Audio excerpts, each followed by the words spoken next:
and welcome to Beer Grilled Skinny, where a mother-daughter team embraces the random. I'm Lorianne, the daughter. And I'm Justine, the mom. Today we're going to talk about that time we lived on a boat, which most people automatically assume was a very romantic event. And we're here to tell you it wasn't. Well, I've reflected, how I like to pull the good out of everything. And you have that in common with my husband, but... And I will say that I definitely have some good feelings. Today, looking up Spaz was one of them. That girl, something else. Okay. Spaz being a cat. Yes, and she was awesome. Yeah.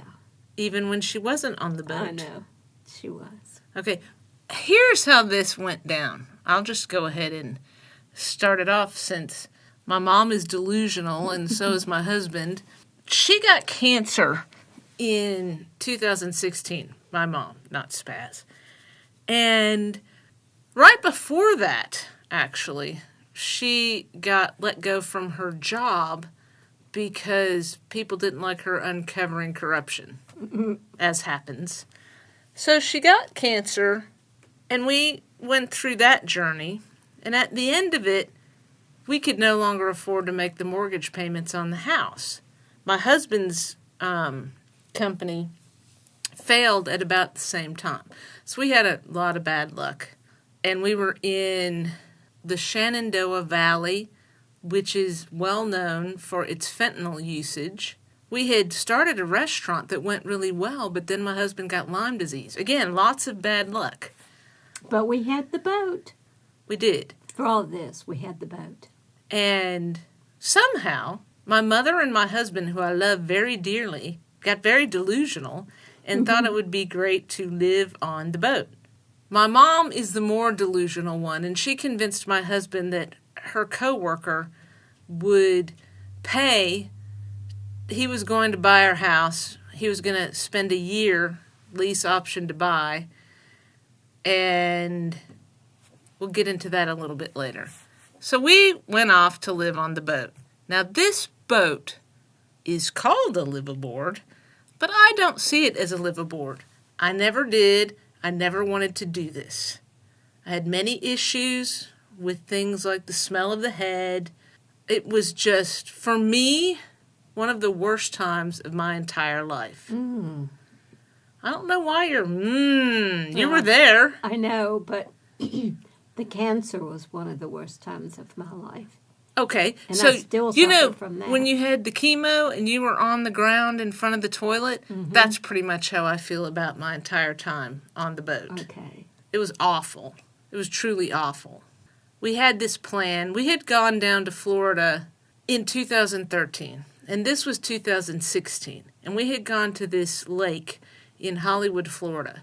And by the way, I don't know if you live in Hollywood, Florida, but I'm about to throw you under the bus because the residents in Hollywood, Florida were awful to us. We anchored out on this lake. We followed all of the rules, but I had people key in my car even though I had a parking sticker. It was just not welcoming. It wasn't like it was when we had gone in 2013 because it seemed quite romantic at that point. It was. And the plan was, before y'all think we're just total losers, the plan was to go down there, get jobs, and move off the boat, just keep the boat. We had no idea what the economy was going to be like, and it just did not work out.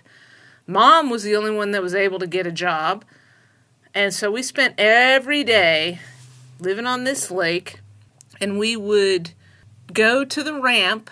There was a boat ramp that you could pull up to, because we had a catamaran, so it wasn't the kind of thing, it wasn't a trailable boat.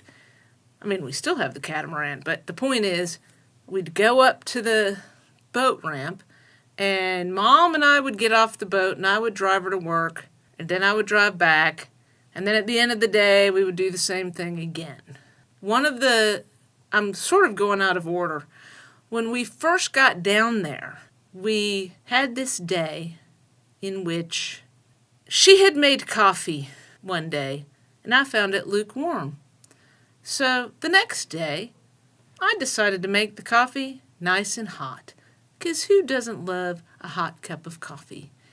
And I took her this cup of coffee, and right after I gave it to her, I went back out there, gave coffee to my husband. I had coffee. We had places to sit our coffee. She had it in her hands. It was just a bad coincidence. And someone zoomed by and did a huge wake, and as a result, the coffee fell into her lap. Much like the McDonald's case that everyone wants to make fun of. It gave her third-degree burns. She got up out of the bed, dropped her pants. I looked at it. Her skin was literally melting. My husband was frozen in horror, and I had to make the command decision to call 911. We took her to the hospital. And how this worked is we pulled up to a dock, and the EMTs came and got her, and then my husband took me to where I could get the car. Actually, I think I got a taxi. We hadn't even gotten the car down there yet. It was still early. We had just gotten to Florida. We had all these plans, and this ruined all of the plans. Well, we must have had the car down there because you came to see me at the hospital. That's what I mean. I took a taxi. But I brought the car down. No, you didn't. Yes, I did. You did not.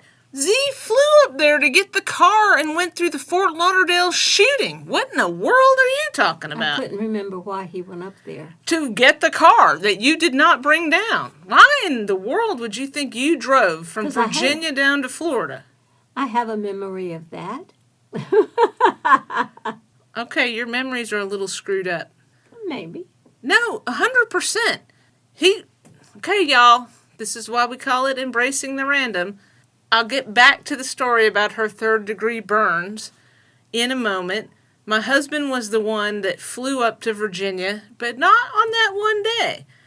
And this was a very interesting day. He goes to the Fort Lauderdale airport because his job was to fly up to Virginia in winter and drive down with the car. There was a shooter. If y'all haven't heard about this, you can look it up. He hears all these people running by going, "Oh my God, there's a live shooter." So he ducks down behind this ticket desk. For him, it was a non-starter because he was in a completely different terminal from the shooter. He was ready if he needed to defend himself. But what happened was they just took everyone outside on the tarmac, lined them all up, and kept them there all day. Which I don't think is the best practice because you never know when there's a shooter if there's more than one shooter. Just saying. And at the end of the day, instead of lining up the buses properly to take people where they needed to go, they lined them up where you'd just be there many more hours. So he and a couple of Brits walked back to the marina where we were staying in Fort Lauderdale. Then he flew up to get the car later. So I don't know what drugs Mom is on, where she thinks she brought the car down, because she did not. I'm going to get a calendar, and I'm going to check some stuff. There's nothing to check. You did not bring the car down. The car was living at the marina where we had the boat when we left. Okay. Don't say okay in that tone. He went up there. He didn't even have proper footwear. I don't know how you don't remember what he had actually my Disney happened. Coat and then left it in the airport. Yes. Yeah. And that was a great coat. Wasn't it just? I hope whoever ended up with it is enjoying it. Yeah. We loved that coat. So back to the burns. Mom got taken to the hospital, and I went over there, not in the car that we hadn't gotten yet.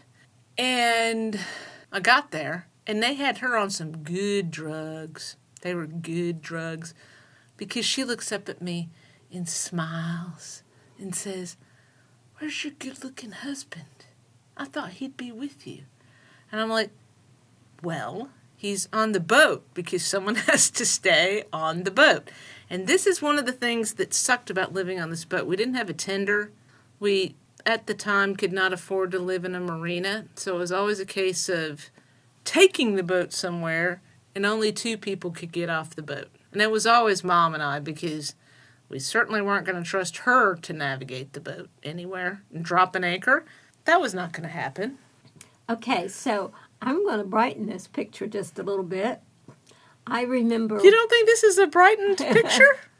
I remember when we were coming down the ICW, and there was an island that people lived on, and you could only get there by boat. And we went there, we had some good food, looked around. It was just a different culture from what I had ever had. That was one of my favorites.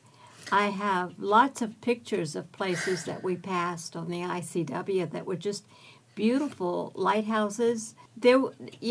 Hollywood, Florida was hard. There's no doubt about that. I struggle finding any She's trying to lighten up the picture by conflating various events. That island that we went to was just an event before we ever decided to leave and live on the boat. No, it was not, honey. I never went with you guys on the boat anywhere. You 100% did. I flew down to Florida because you were going down to the That islands was a different and go island. home. Nope. No, I know. I flew down so that I could have the experience of being on the boat and navigating the boat. I did myself. But I have a picture that I look at often of the three of us at that particular time. Okay. So I know you want to turn all this dark, but there's always a bright spot. There is not always a bright spot. There's always a bright spot. I'm sorry. I had to watch you go through third-degree burns. I know, that was hard on you. And so was having to go to the hospital in Miami, which was a long ways away, and the traffic was terrible. And it took forever for Medicare to cover you getting your burns grafted. And then we tried to get a place to live, and it was going to cost 3 months' rent at $1,700 a month. This was back in 2016. No idea what it costs now. So, then again, sometimes when you look at a path you take that's a hard damn path, but it gets you to such a bright place. And Newbern... That part I agree with you. We finally, after 18 months, decided to leave Florida and come up. We were going to go back to Virginia, but we had met a friend who invited us to come to his house here in New Bern, North Carolina. So we did. And then he invited us to stay with him for a while. And then my husband got this awesome job at a manufacturing plant that uses his engineering skills, and we decided to stay in New Bern. And I can flip back to one of the hard times. The friend that we were coming up to meet was not exactly a friend. It's just the one who got us to New Bern became a friend while we were there. Because the one that we stopped at owned the house of this guy that had invited us. And that was one of the times when Monet decided she wanted to take a little walk up the dock instead of staying on the boat. And the tide was down so far that Lorianne and I could not get onto the boat, so we spent the night huddled on a little bench. Mom has a different view of darkness than I do. I never would want to lose Monet or Kat, but that night started out with this guy mixing drugs and alcohol. He called me a racist against Indians. He was from a tribe in Oklahoma and basically threatened to kill us, and we couldn't leave at night. So that was a little bit more concerning to me than Monet. It was very scary when Monet jumped off the boat, but my husband handled that beautifully. Didn't he just? I just sat down on the dock. I'd had all I could take, and I knew if I chased her, she would run.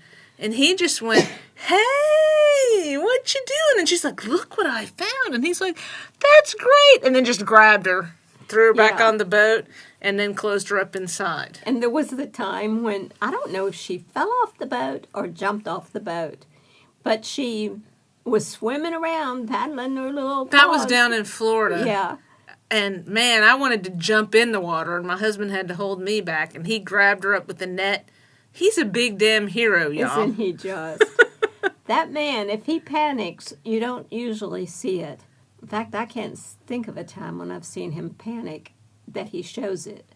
Oh, really? Yeah. The 3 times that I've gone into the hospital, you didn't see any panic? Oh, yeah, that I have seen that. He does panic over me. And, of course, the time that, I got the burns. And you didn't even get to see him. I saw him. He was like, I do not know what to do. Both of you were like, nah, we don't need to call 911. I'm like, we're calling 911. And I thank you for that. Well, you're welcome. Because they would have gotten infected, and I certainly couldn't have taken care of it without all of the stuff that the hospital provided. And interestingly, 911 can't come out on the water and get you.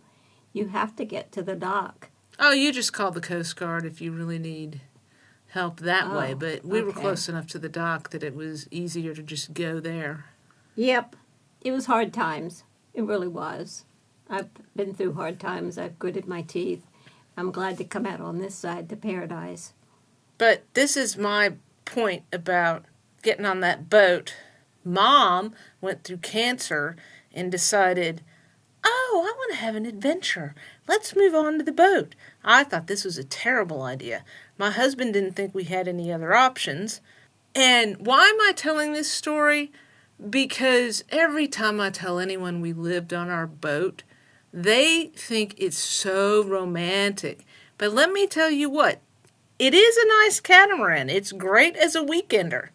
It is not meant for 3 people and 2 cats. It is not a yacht. It is not romantic. Well, and there was the thing that... Especially when you have a horrible head. When y'all first got the boat and you were thinking about going back to Australia via the boat, so I came down to visit, and it was just, I'm telling you, so cool that you'd be on the boat and you'd just cruise right up to the restaurant and get out and go in.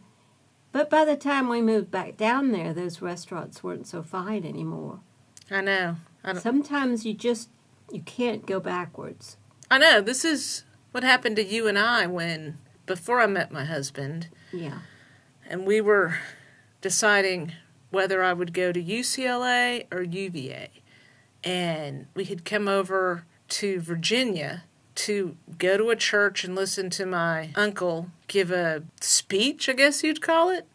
I guess you could call it a sermon. But it was autumn. It was beautiful. And you and I got the bright idea of moving over. And at the time, the price of housing was really cheap. Really?